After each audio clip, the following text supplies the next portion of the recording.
The movie opens up with the introduction of a billionaire businessman, Jason, who has surpassed everyone's expectations by taking control of the assets of his grandfather worth $2 billion.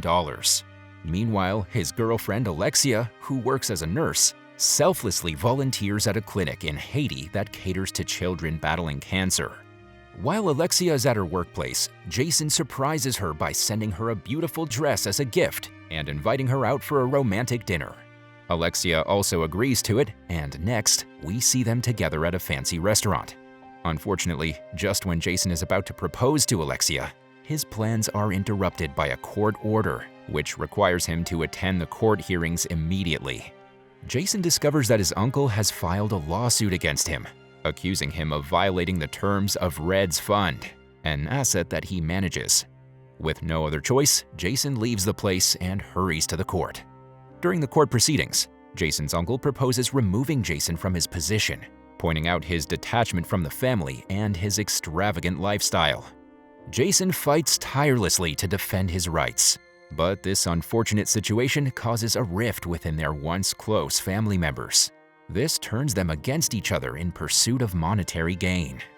Seeing Jason getting hyper about the trust fund and quarreling with his family members, Alexia feels that he's prioritizing the fund over their relationship. She then makes a difficult decision to leave for Haiti without a proper farewell.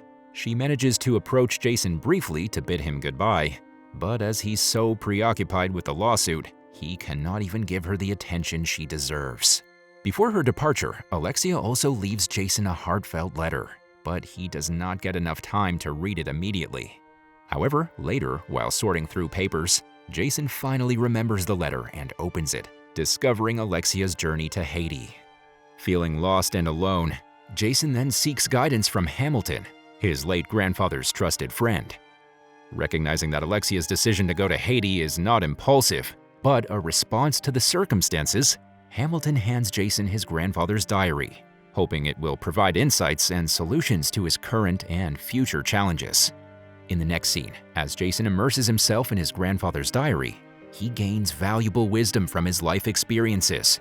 He gets to know that Red, his grandfather, actually came from a humble background and dropped out of school at the age of 15 to work as an ice delivery boy. The scene then shifts back in time when Red faces mockery from wealthier families during his deliveries. One day, while on the job, Red stumbles upon a newspaper article recounting the success story of a billionaire. Inspired by the similarities between their childhoods, Red silently resolves to become a billionaire himself.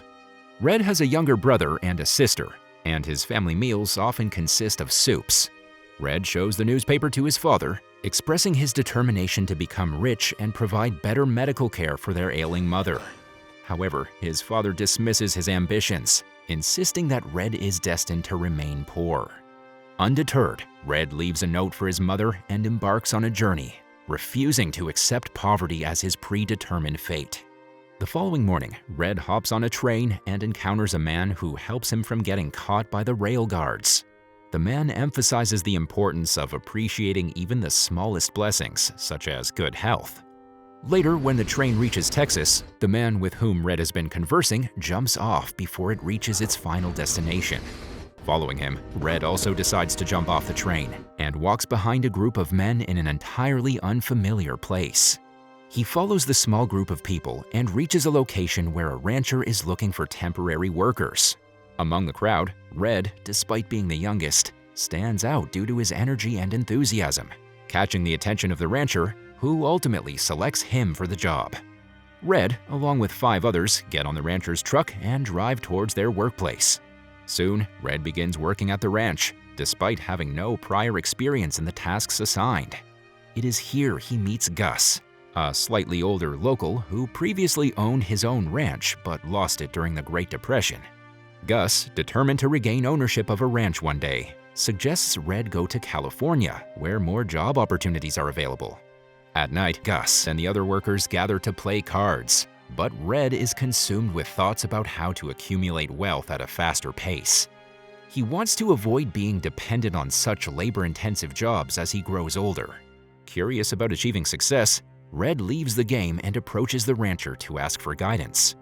The rancher explains that success requires multiple factors, and the ability to lead and make things prosperous for oneself. Red understands that he needs to think beyond daily wages and proposes a deal to the rancher. He asks if completing a task a day earlier will save the rancher money, to which the rancher confirms that it will indeed reduce expenses. Motivated by this knowledge, Red strikes an agreement with the rancher. If he manages to finish the assigned work one day ahead of schedule, the rancher will reward him with a portion of the money saved. To his good luck, the rancher agrees with him. The following day, when other workers wake up in the morning, they assume that Red has secretly run away. However, as they arrive at the field, they are surprised to find that Red has been working diligently since 3 a.m. Here, they realize that Red's efficiency has greatly improved along with the overall productivity. Red then divides everyone into groups and suggests they take different responsibilities and work as if they are at an assembly line. With his leadership, they manage to complete their work one day earlier. True to his word, the rancher rewards Red with higher wages and praises his exceptional abilities. Later, Red goes to town to send some money back home to buy medicines for his mother. Right then, he strikes up a conversation with a seemingly wealthy individual, looking at his customized costly belt. The man questions Red's desire to go to California, suggesting that there's an abundance of opportunities in Texas related to oil, although he doesn't provide a direct answer. Afterward, while passing a shop on the street, Red is captivated by a beautiful girl named Hannah. Unable to take his eyes off her, he stands there in awe. Hannah warmly greets Red and invites him to a youth dance party being held at the school gym. Attracted by her beauty, Red immediately accepts the invitation. At night, Red dresses up and happily attends the event, where he boldly confesses his feelings to Hannah. He even accompanies her home, enduring the teasing of Hannah's brother-in-law. During their conversation, Red reiterates his determination to become a billionaire someday. Recognizing Red's ambition, Hannah decides to take him to meet the school principal, hoping he can take an entrance exam and enroll in study. However, Red believes he can educate himself and mentions successful individuals who achieved greatness without much formal education.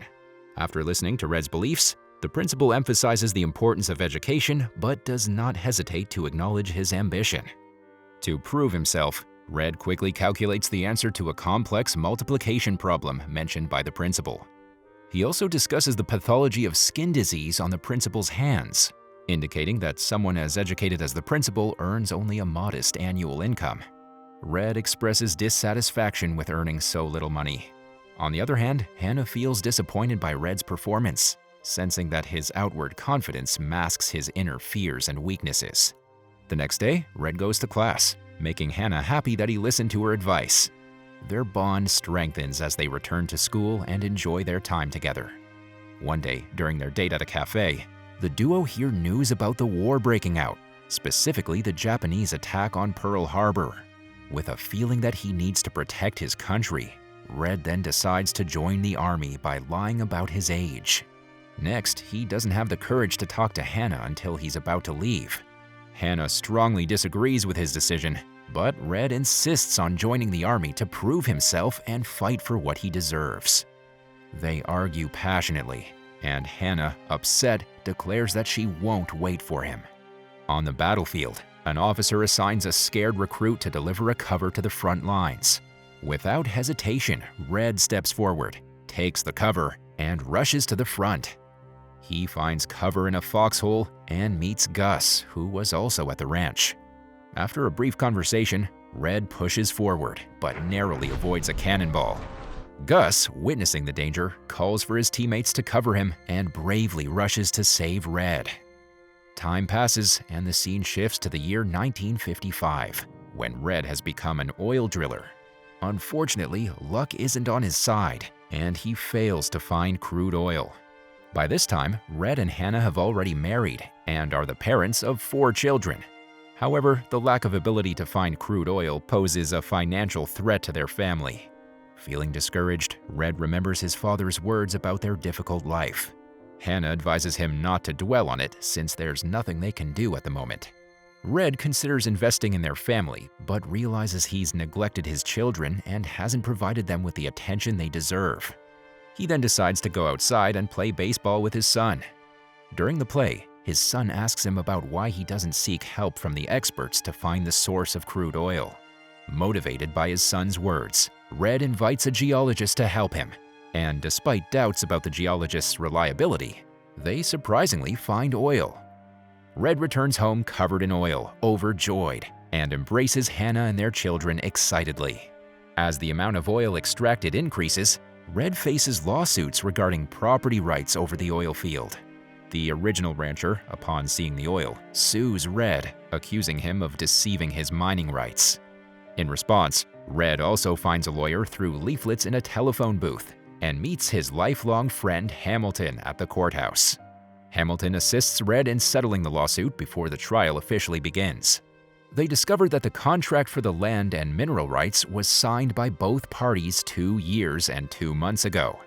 According to Texas law, disputes over mineral rights are limited to a 2-year period. The opposing lawyer, unfamiliar with mining rights regulations and specializing in divorces, leaves in a desperate manner. After that, Hamilton becomes an important helper in Red's growing crude oil business, and their friendship grows stronger over the years. 13 years later, Red's business flourishes, but he cannot ignore the fact that people have limited energy.